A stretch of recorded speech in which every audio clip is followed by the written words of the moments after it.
Bushehr airport पर हमला हुआ है। बुशर इंटरनेशनल एयरपोर्ट पर मिसाइल का अटैक है। इजराइल ने बुशर एयरपोर्ट पर मिसाइलें दागी हैं। एयरपोर्ट पर धमाके के साथ धुआं उठता भी दिखा है। बुशर में ही ईरान का न्यूक्लियर प्लांट भी है, यानी हमले वहां और उन जगहों पर जो न्यूक्लियर प्लांट से लगे हुए इलाके हैं। इसमें आर्मी इंस्टॉलेशंस या फिर एयरफोर्स या एयरफील्ड्स हों या इसके अलावा न्यूक्लियर इंस्टॉलेशंस हों। बुशर एयरपोर्ट पर हमला कर ईरान की एयरपोर्ट या एयर फैसिलिटी को तबाह करने की कोशिश, लेकिन इसके साथ क्योंकि यहाँ पर न्यूक्लियर सेंटर भी है, ईरान को चेताने की कोशिश कि ये हमला एयरपोर्ट पर हुआ है, लेकिन ये न्यूक्लियर प्लांट पर भी हो सकता है।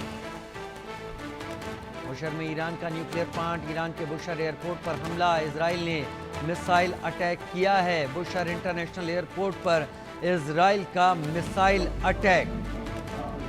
एयरपोर्ट पर धमाके के साथ धुआं उठता हुआ दिखाई पड़ा।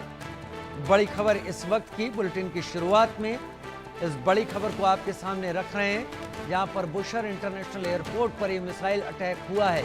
इजराइल ने इस एयरपोर्ट पर मिसाइलें दागी हैं। पिछले कई दिन से ये वार पलटवार चल रहे हैं। आज ईरान ने खैबर मिसाइल का इस्तेमाल किया इजराइल के खिलाफ, तो अब इजराइल ने बुशर इंटरनेशनल एयरपोर्ट पर मिसाइल अटैक किया है।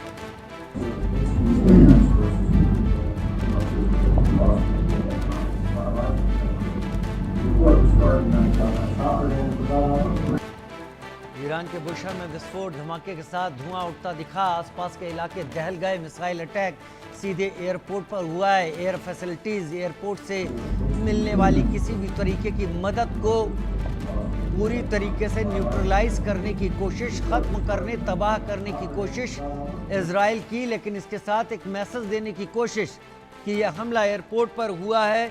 इस हमले को न्यूक्लियर प्लांट पर भी किया जा सकता है। अजय जांडियाल मेरे सहयोगी लगातार मिडिल ईस्ट के इस क्राइसिस पर नजर रखे हुए हैं। अजय, आज के दिन ईरान ने पहली बार अपनी खैबर मिसाइल का इस्तेमाल इजराइल के ऊपर किया, लेकिन पिछले कुछ दिनों से चल रही लड़ाई आज का दिन अपने आप में खास है, जब अमेरिका भी शामिल हुआ और इजराइल ने इसके साथ बुशर एयरपोर्ट पर भी हमला किया है, जिसके नजदीक ही उनका न्यूक्लियर प्लांट भी है।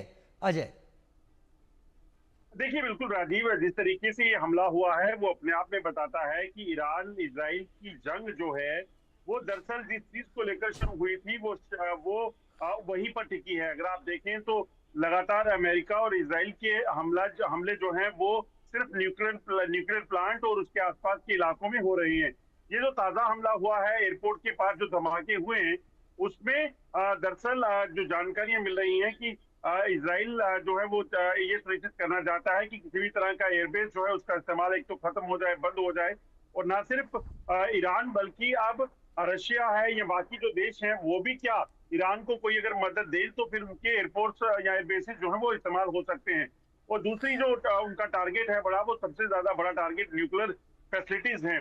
आज यूएस ने ईरान की जो न्यूक्लियर फैसिलिटीज को टारगेट किया है, 3 उसमें मुख्य तौर पर जो है वो B-2 बॉम्बर से टारगेट की गई है, जिसको काफी नुकसान पहुंचा है। वो अपने आप में बड़े हमले थे और अब इजराइल के भी हमले लगातार जारी हैं। माना जा रहा है कि अगले 24 घंटे यानी कि अगले 12 घंटे इनफैक्ट जो होंगे वो और ज्यादा कहीं ना कहीं चुनौती भरे ईरान के लिए रहने वाले हैं, क्योंकि ईरान ने अमेरिका के हमलों के बाद इजराइल पर बड़ा हमला बोला था और अपनी जो उसके पास जो हाइपरसोनिक मिसाइल्स हैं उसका इस्तेमाल अब करना शुरू किया है।